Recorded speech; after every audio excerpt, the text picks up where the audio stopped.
A sada, pošto je prethodni put bio prvi javni nastup, ovo je sada drugi javni nastup. Ovo je drugi javni nastup. Drugi javni nastup, Milica Radivojević.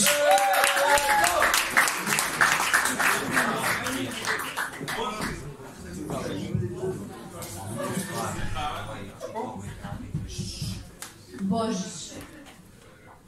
Da li ste čuli zvončiće? Da li ste vidjeli Deda Mraza? Gde je otišao? I zašto svu decu nije obišao?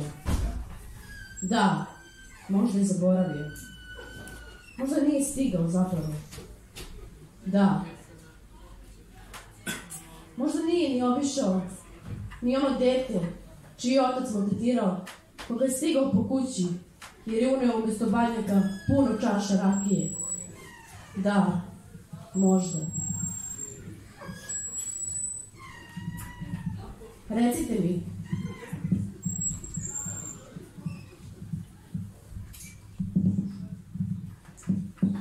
Ja se izvinjam.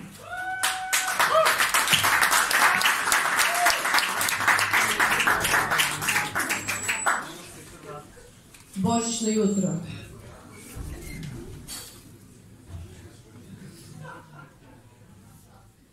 Verovatno su ta deca tužna.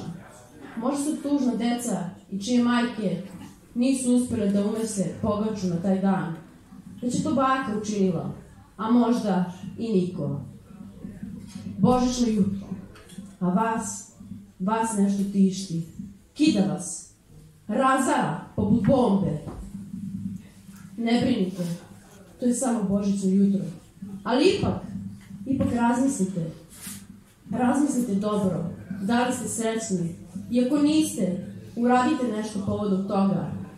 Odvedite decu od oca alkoholičara. Zapalite svijeću za voljenu osobu. Obiđite majčin spomenik. Ili napišite pesmu. Ili ipak isecite neki dobar badnjak. Mir Božji, Hristos se rodi. Hvala vam najlepše.